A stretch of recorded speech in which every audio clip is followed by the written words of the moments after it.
Hi there, everybody. Russ Lewis in the KHOU newsroom. Welcome to all of you watching on our digital platforms today. I want to give you a quick update on some of the stories we're working on, and we see some of the stories you're most interested in that you're clicking on our website today. The big one is what happened out at Memorial City Mall yesterday. We can tell you people are coming out there today and picking up their belongings. Everybody who ran out of that mall in a panic left a lot of stuff behind, and today police are allowing them to come back to retrieve their belongings. But police are telling us that at some point today they're going to release surveillance video to us so we can get it out to you to try to catch the guy who caused that panic at Memorial City yesterday. And if you haven't heard, it happened about this time yesterday, 3:15 actually.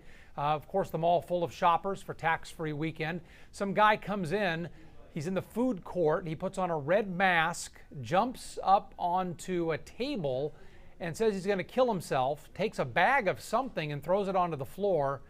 And as you might imagine, given what's happened, recently with all these shootings, people freaked out, and rightfully so. They didn't know what this guy was going to do. Didn't have a weapon as far as we know. No one's saying that, but they were scared. People panicked, started running out of the mall, and a couple of people were hurt actually as they left there. A mother and her 16-year-old son, minor injuries thankfully there, but it did cause quite a panic. The guy ended up jumping off the table, running out of the mall, and people saw him running to some nearby apartments, but he's still out there. A guy in his late teens, maybe early 20s. They don't have much more of a description than that, but we're hoping that surveillance video, once it's released by Houston police, will help us all find out who did this and get him caught. So we're looking for that today, and we're still waiting for that to be released, and we'll get that out to you on all of our digital platforms and on the TV side as well as soon as we get a hold of that. So I don't think I'm missing anything on that story here, but we see a lot of you clicking on it today, so I want to make sure we updated you on where that stood. But we're waiting on that surveillance video to be released, hopefully at any time here. The other story a lot of you are clicking on, and this is really sad, but unfortunately it happens a lot during the summertime all across the country. And our story is about this toxic algae that can be found, in a lot of warm weather places. But this particular story is about a couple in Georgia took their dog over the weekend to Lake Altoona, and it was a border collie. And an hour after they had that dog swimming in the lake, it passed away. They rushed it to a vet. It got violently ill and passed away just an hour after getting out of that water. The veterinarian told the couple that probably the dog drank some water that had this blue-green toxic algae in it, and that's what killed the dog. They don't know for sure, but it showed all the symptoms of that, and it happened so quickly. The veterinarian is thinking that's probably all it could have been. We've seen it happen before here in Texas too. Austin just last week, Red Bud Isle. I'm not familiar with that body of water, but it was closed after 3 dogs died jumping in there. And Lady Bird Lake, no pets should be swimming there because they found that blue-green algae last month there. So you can click on our story on our website if you want to read more about this. It's unfortunate. I don't know what the solution is other than keep your dogs out of ponds and lakes during the summertime. There's algae everywhere. The real issue is you can't tell what's toxic and what's not, according to veterinarians. People like you and me, we can't do it. You look at algae, you can't tell whether that's algae that is dangerous or not. So that's the problem, I think, with letting your dogs just jump into lakes and ponds and rivers where there's algae around. You don't know what they're getting into, literally, and it could be deadly for them, or it could be harmless. So that's a story I know a lot of you are interested in as well. And you can just expect that to stick around a while too. With the hot weather we've been having, those algae blooms take place pretty easily in a lot of bodies of water. Let's get over to Blake. Blake, I know that you see a little relief for us later this week, a little relief, but for now, we're still in the triple digits, aren't we?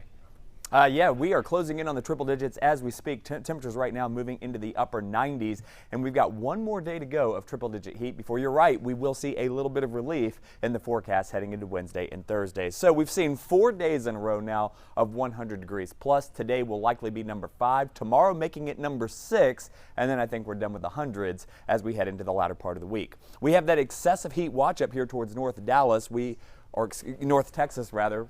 up near Dallas, I should say. And we've got that heat advisory here locally in southeast Texas. That does encompass all of our counties here in southeast Texas. But as promised, a little bit of relief in sight in the form of a weak cool front that will fall apart as it pushes on in here. I wouldn't look for a big cool down, but the rain showers out there may help us out just a little bit. Current temperature 97 degrees at Bush Airport, 98 at Sugar Land. Look at that, El Campo just updated, coming in now at 99 degrees, 100 in Columbus. You take your pick. It is hot everywhere across southeast Texas. Those feels like numbers today remain 104, 105, 109 there in Sugar Land, 105 out there in Brenneman, 109 degrees up there in Aggie Land. Temperature right now, again, 97 degrees. We take a live look out over the city of Houston. Boy, it's just a hot day. And looks like we're going to have that heat advisory not only for today, but tomorrow as well. Feeling like upwards of 110 degrees. That, my friends, is how we August here in Houston. And it looks like we've got those rain chances heading into the middle part of the week. In fact, taking a look at the radar, we've got a few scattered showers out there towards Sabine Pass. Not a whole lot going on here locally. We'll expand the view a little bit and look at all the rain here from the Canadian border stretching all the way down through the Ohio Valley, back down into Florida. That's that massive ridge of high pressure that just continues to spin right over the country. In fact, it looks to be shifting a little bit further to the east, giving this return flow out of the Gulf of Mexico, and that is going to help our moisture levels begin to increase over the next couple of days. That means higher humidity. It also means higher feels like numbers. So you think it's hot today, it's going to be even more stifling as we get into your Tuesdays. Again, those moisture levels come up a little bit. Nice and dry across the state, but look up to the north. We've got that front that's going to push right on in across the Red River and fall apart as it pushes into the Houston area, but it will aggravate our rain chances a little bit as we get into Wednesday and Thursday. But once we get into the coming weekend, it looks like things dry out again as that ridge of high pressure begins to build right back into our neighborhoods. How much rain can we expect? Generally about a quarter inch, maybe a half inch in some of the lucky neighborhoods. Really not expecting a whole lot out of this. So over the next couple of days, 101 degrees for tomorrow, 98 degrees on Wednesday, 95 on Thursday. We will be flirting with the hundreds once again. Friday, Saturday, Sundays, we take the rain chances out. So this coming weekend looking like another pretty one, but another hot one. So remember, it is August. We could see temperatures in the hundreds all the way through September. So hopefully this is our last bout of hundreds. We'll see, Russ. We still have a long ways to go. I think we're all ready for a little bit of October weather headed our way. All right, Blake, thank you. Looking forward to that rain if it comes later this week. That'll be a nice relief. Just a quick check at the stock market here before we go. About an hour and a half left in the trading day. It's been a rough one so far. Right now, the Dow is down more than 400 points. The S&P down almost 40. That's about 1.5% on the day here. So another rough one on Wall Street. Looks like our 401k is taking a little bit of a hit once again. Hope you can join us on the TV side coming up here in about an hour and a half on the 411 at 4 o'clock. Reka and Blake will be back with us as well at 4 o'clock, 4 to 5. So hope to see you on TV then. I'm Russ Lewis. Have a great day, everybody. We'll see you soon.